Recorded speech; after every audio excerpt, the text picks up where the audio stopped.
In today's video, we'll do a field demonstration of the production process of interlocking stabilized soil blocks. I'll break this video into the major components. First, we'll understand what interlocking stabilized soil blocks, or in short ISSBs, are. Secondly, we'll look at the production process right from the soil excavation all the way to the storage of these ISSBs. Then finally, we'll look at a demonstration of how they are stacked on the foundation when you're building an ISSB wall. Hello viewers, my name is Paul Mwangi, an ISSB expert.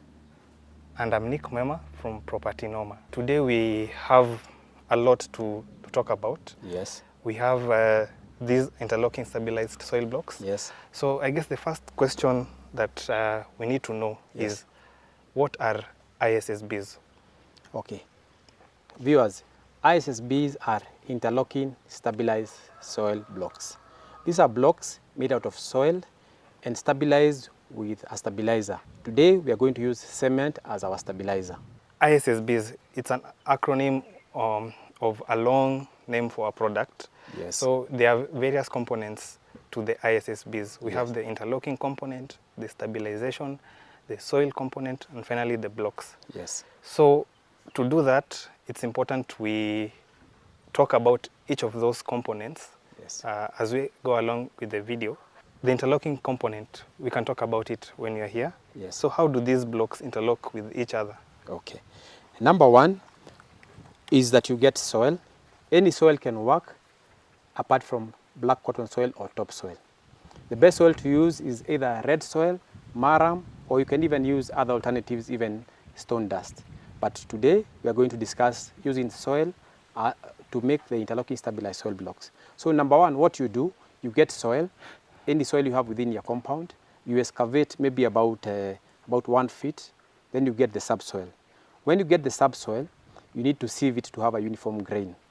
After you sieve it, you stabilize it using cement. You batch it into 3 forms until it has a uniform mix. Then after that, you can compress it using the machine. So once you get the block, the interlocking stabilized soil block, it is designed in a way that when you're building with it, you don't require to put cement on the joints. The blocks interlock like that.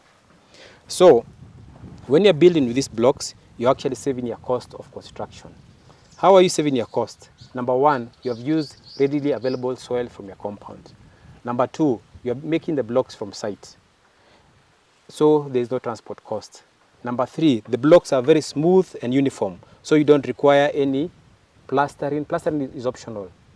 Number four, because they're interlocking, you require less labor to build using the block. And then also you save on the environment, because using these blocks you don't need to fire them or burn them. Okay. Yes. Well, now we've looked at how they interlock horizontally. Yes. So how do you stack them going up?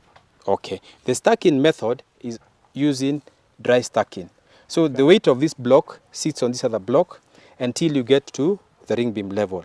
Okay. So you'll just stack your blocks from the foundation till you get to the ring beam level. Yes. So within all this area, there's no cement required. Yeah. The only cement required in this process is when you're making the blocks, is when you require cement on this block. Yes. We see that we have some gaps on this top block. Yes. Do you cut the blocks to fit them properly? Yes. What Over you here? do, if you are to add another block here, it will just fit there. But when you get to the section of getting to the windows or the doors, then you can cut the block using any tool. The tool ideally used here, since you're in the field, you can just use a panga to cut your block. Okay. Yes. But that's when it's fully cured. That is this when block. it is fully cured. Yes. Yes, because you can only use this block after 14 days. Yeah. For the first 1 week, you require to water the blocks in the morning and in the evening. On the other week, you just dry cure. Yeah. So you just cover them using the DPM or any other material that you can use to cover the blocks. Yes. So the blocks are you can only use the blocks after 14 days minimum. Yeah. If you want to keep them for longer, it's also okay. Viewers, when I come to your site, we first excavate the soil and take a soil sample. So on this site, we have picked our soil sample here, and we have our shrinkage testing box. So you get your soil, mix it with some water. until it forms a thick paste.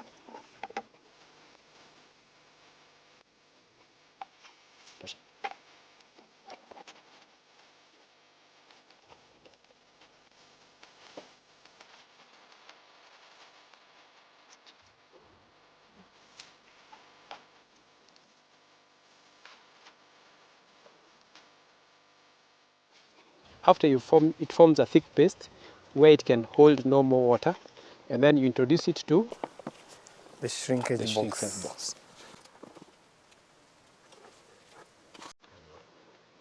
You fill the shrinkage box up to the brim? Up to the brim.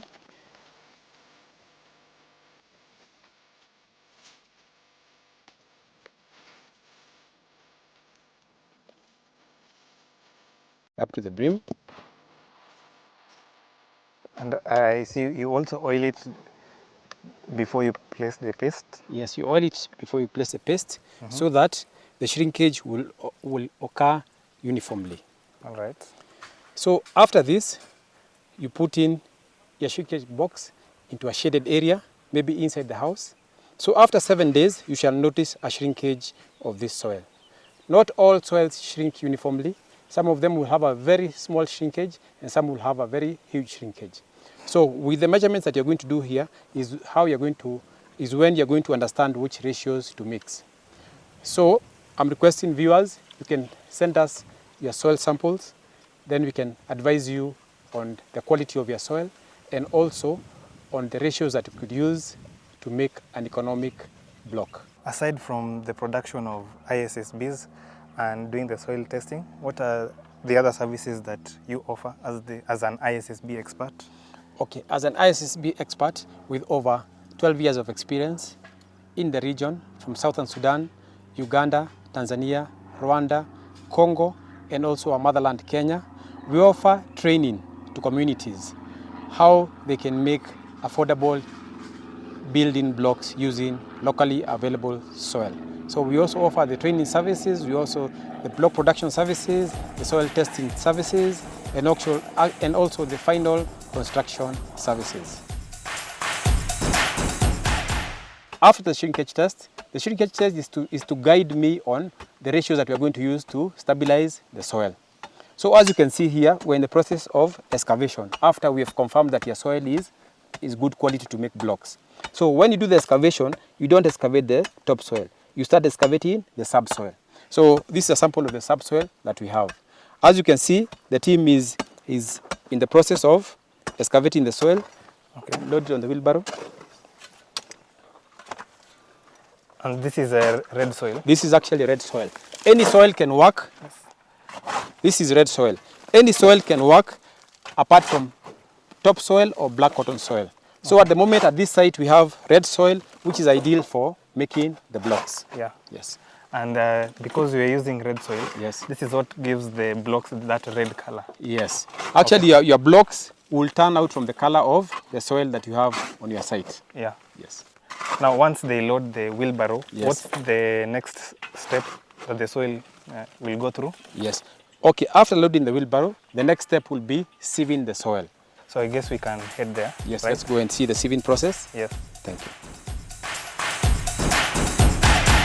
Viewers, now we've gotten the soil from the excavation pit. So now we have come to the stage of sieving. While we are sieving the soil is to have uniform grains, because after this we want to stabilize the soil using cement. So when the soil has uniform grains, it will blend and mix properly. So the sieving stage, we sieve using a 6mm coffee tray and a normal support frame. So go ahead with the sieving. So the team sieves the soil until all the soil has a uniform grain. Okay. You can go to some areas and find that some soil does not require sieving, but if it is very fine soil, it will need to be added some sand to add it some body. Okay. Yes. You don't want it to be extremely sieved? No. Okay. You want to have it like a grain of about 6mm. Yeah, yeah. Yes. You put this frame in a sloping angle, Yes. to just make the bigger particles to slide off. To slide off. Yeah. And then actually, even the bigger particles, Yes. when you come into the construction stage, we'll use them for backfilling. So none of the soil is going to get lost in this site. Yeah. Yes. So all the soil that we excavate, we'll have to make use of it. Yes. From making the blocks to using the backfilling and other services for even landscaping, we can use the soil that is left out. Yeah. Thanks. All right. And then you trap the sieved soil with a wheelbarrow. With a wheelbarrow, yes, so that it makes work easier for the team. Because once the soil is sieved already on the wheelbarrow, it goes directly for batching. Yes. Yes. So the sieving is done now. So I think we can go to the compression area and see how the mixing of the cement and the soil is done to start off the stabilization and later off doing the compression process. Now, we've gotten our soil, which was sieved. So we started from the soil excavation to the sieving. Now we have the soil ready for stabilization. So when we did our soil test, we saw that this soil works with a ratio of 6:1. 6 wheelbarrows to 1 bag of cement. Alternatively, 14 buckets of soil to 1 bucket of cement. So the ratio that we're using here, because at this site we're using the wheelbarrows, we have the ratio of 6:1. 6 sieved wheelbarrows of soil and then 1 bag of cement. From this mix ratio, we shall get approximately 100 blocks. Okay. Yes. So when we get to this stage is now we add the stabilizer, which is cement here, to the soil and mix it, batching it uniformly so it can have one color mix. Yeah. Before they start the mixing process, yes, what's the importance of stabilization to ISSBs? Okay. The importance of using cement as a stabilizer is to stabilize the soil. When you stabilize the soil, you increase its strength, its load-bearing capacity, and also controlling its shrinkage, the expansion and shrinkage of the soil. So they have to mix it uniformly? Yes, they have to mix it uniformly until it blends into one color. Yeah. Ideally, it is best to batch it 3 times. As you can see how the team is going through.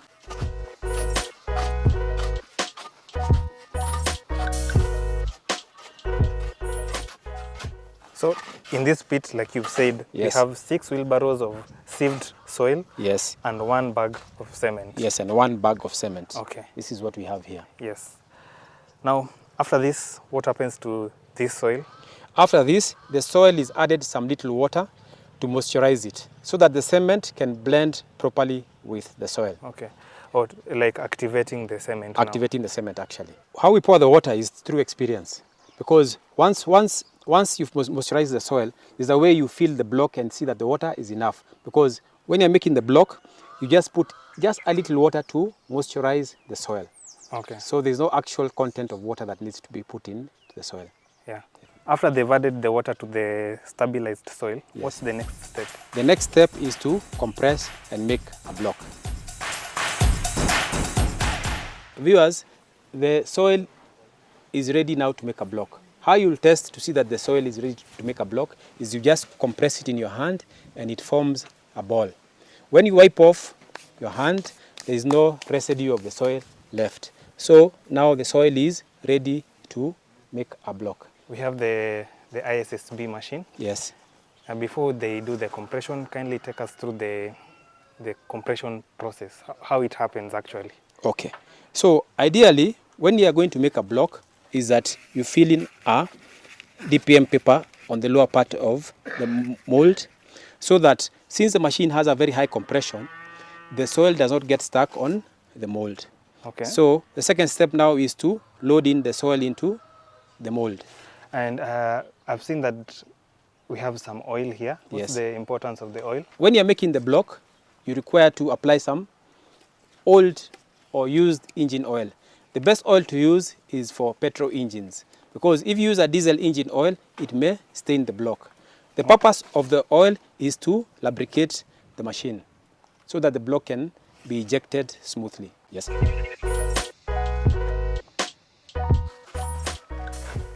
Will they load it to the brim? Yes, you load it to the brim and then cut it off using a piece of wood. Okay, to make it flush now. Yes, to make it flush. The block that we are making today is a 6-inch interlocking block. There are various sizes of the block, but for this particular project, we are going to use the 6-inch block.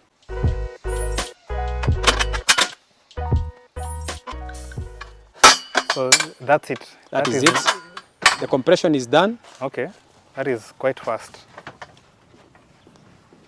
And then the block is ready. Ah. The block is ejected. Okay. The DPM is removed. And then put back for another block. For another block, yes. So, how many people do you need working this machine? Okay. Ideally, we require about 3 people to work this machine. For the batching, 1 person. For the compression, 1 person. And for the unloading and ejecting the block, 1 person. Okay. So with a team of 3 people, we are able to make over 500 blocks per day. Oh, nice. And 500 blocks can build what kind of house? Yes. For a house which is a room by 10 by 10, you require about 1,000 blocks. Okay. So in 2 days, you'll have enough blocks to build a 10 by 10 room. Yeah. Yes.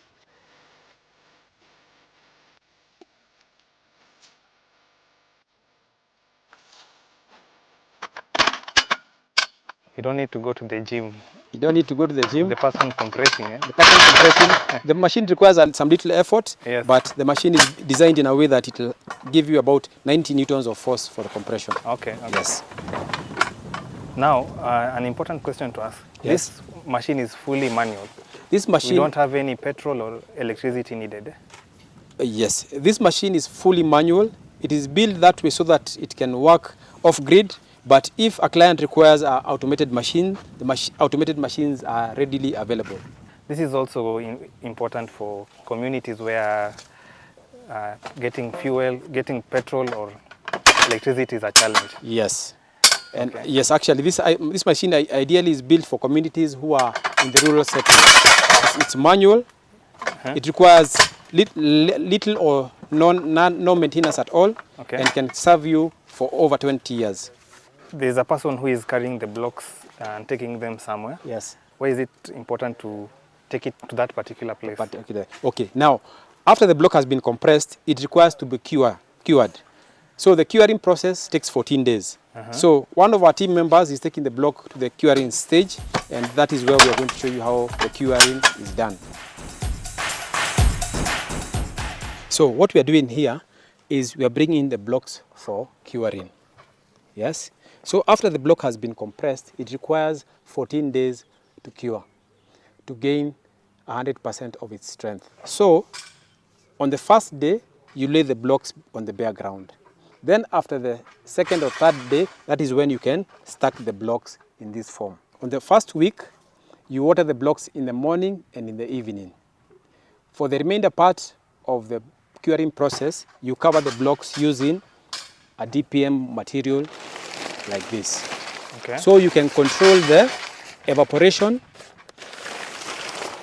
of the blocks, and also to protect the blocks from direct sunlight and rain.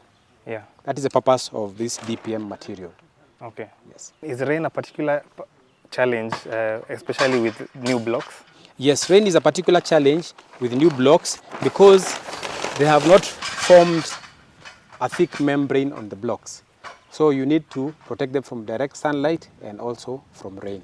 Yeah. You water the blocks in the morning and in the evening for the first 1 week. You can use a watering can, or you can use even a hose pipe so that you can water the blocks uniformly. After you water the blocks, you need to cover them so that the evaporation is controlled and is uniform. For this particular project, yes, how many blocks are you producing? For this particular project, we are making a 3-bedroom house, which will require about 8,000 blocks. So this will take us about 10 days to make blocks for the 3-bedroom house. Yeah. Yes. Now, do you know the height of that house? Yes, the height is about 3 meters in height. Okay. Yes. How many blocks can fit in a 3-meter high ceiling? You need to raise about 25 courses to get to the ring beam, and then since the house will have an upper floor, so we'll do the 25 courses and then raise to the upper floor. Now I think we can do a demo. Yes. Where these blocks will be stacked on the foundation and see how that is done. So basically, in this project, we are going to use an existing foundation of the house that had been built here by the parents of this family. So what they want to do is to incorporate the interlocking blocks using the old foundation. Here, yes.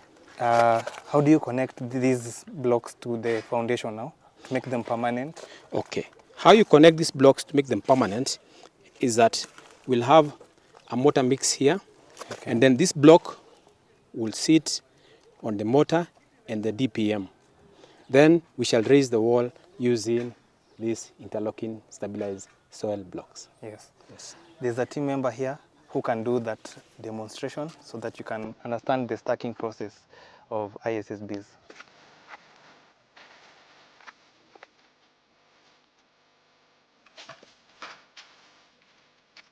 You always start in the middle of the joint. Yes. Why is that important? So it can have a strong bond. Okay.